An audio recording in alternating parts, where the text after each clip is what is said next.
Japanese spider crab, Macrochara camphori. It's a deep-sea crab that lives off Japan's coast, and sometimes as far south as Taiwan, hanging out 150 to nearly 2,000 feet below the surface. And here's the crazy part. It's the largest living arthropod on Earth. Its legs can stretch up to 12 feet from claw to claw, longer than most humans are tall. Yeah, unsettling. Despite looking like a deep-sea horror, it's not a predator. It's a scavenger, slowly roaming the ocean floor, snacking on dead fish, algae, and tiny sea creatures, basically the ocean's janitor. Why does it freak people out? Size, for starters. Crabs aren't meant to be that big. Then the shape. Long, spindly legs, tiny body, spider vibes all the way. Add the dark, cold depths, an armored shell with spines, and a lifespan that can reach 100 years. And suddenly, it looks like a creature from another era. But it's harmless to humans. No venom, no hunting, just a defensive pinch if provoked. The Japanese spider crab is terrifying not because it's dangerous, but because it defies everything we expect. Giant, ancient, spider-like, and very much real. The honey badger, or Mellivora capensis, sometimes called a radel, is a medium-sized mammal in the weasel family. It lives across parts of Africa, Southwest Asia, and the Indian subcontinent. Standing about 9 to 11 inches tall at the shoulder and weighing between 13 and 30 pounds, it's not exactly huge, but size doesn't matter here. This little mammal has a reputation bigger than almost any apex predator. So what makes this little guy so unstoppable? First, the skin. Honey badgers have thick, loose, rubbery skin that's almost impossible to pierce with teeth or claws. If a predator grabs one, the badger can twist around inside the grip and bite or scratch back. It's basically armor you can wriggle in. Second, the bite. Their jaws are ridiculously strong. They can crush bones, tear open tortoise shells, and turn what should be safe prey into dinner. Third, venom. Not a problem. Honey badgers regularly eat venomous snakes and can survive bites that would kill almost any other animal. They're not completely immune, but their bodies can resist enough to keep them alive while they recover.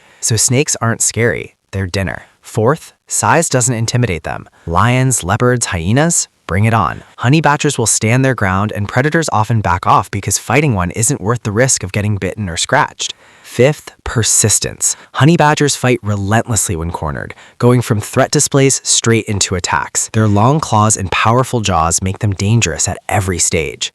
So what makes people genuinely respect or fear honey badgers? It's the perfect combo. Armor-like skin, bone-crushing bite, venom resistance, fearless aggression, and relentless persistence. They don't back down. Predators don't challenge them. Even bigger animals think twice. At the end of the day, the honey badger isn't the biggest animal in the jungle, but it might just be the scariest.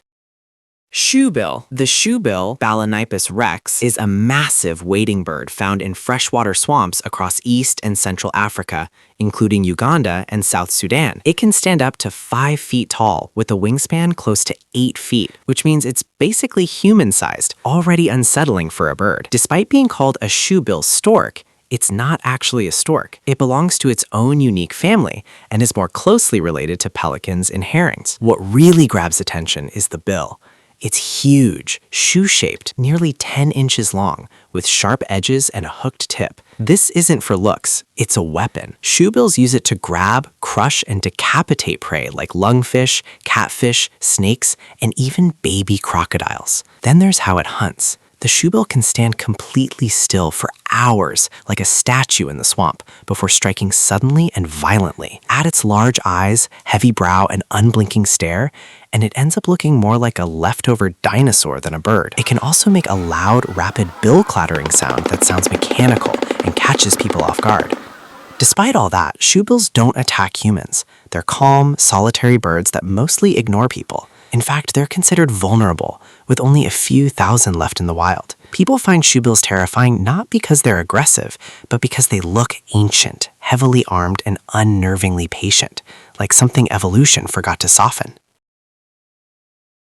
The star-nosed mole, Condylura cristata, is a tiny, semi-aquatic mammal living in wetlands and swampy soils across northeastern North America, from southeastern Canada down through the eastern US. It's only 6 to 8 inches long and weighs a few ounces, but it has one feature that makes it unforgettable: a pink, fleshy star of 22 tentacle-like appendages around its nose. And this isn't just decoration. Each tentacle is packed with thousands of sensory receptors called Eimer's organs, giving the mole an insanely precise sense of touch. It can detect and eat prey, worms, insects, crustaceans, even small fish, in less than half a second. It might even sense faint electrical signals underwater, a skill almost no other mammal has. But why does it look so freaky? That star-shaped nose, tiny, almost useless eyes, and partly underground lifestyle give it an alien vibe.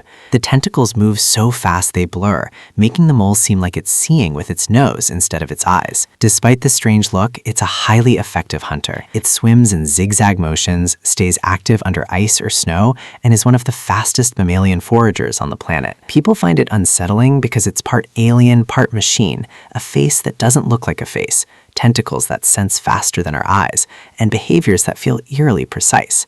Fascinating, bizarre, and a little creepy. That's the star-nosed mole.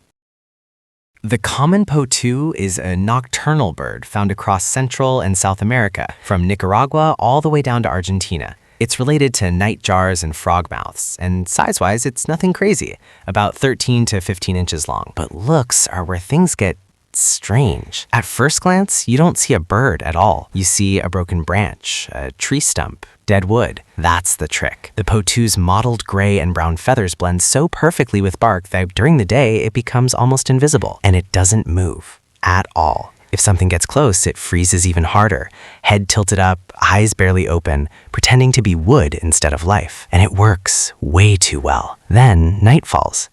That branch suddenly opens huge yellow eyes built for low light and a wide mouth designed to catch insects midair. It hunts silently, snatching flying insects straight out of the darkness.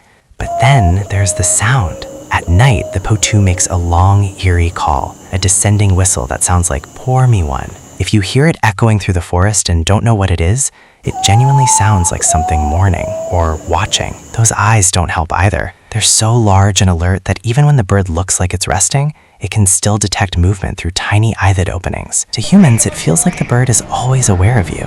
But why do people find the common potoo unsettling? Because it's silent when it shouldn't exist, invisible until you're too close, and vocal only when it's dark. It looks dead during the day and alive at night. The common potoo isn't scary in the usual way. It's scary because you could be staring right at it and never know.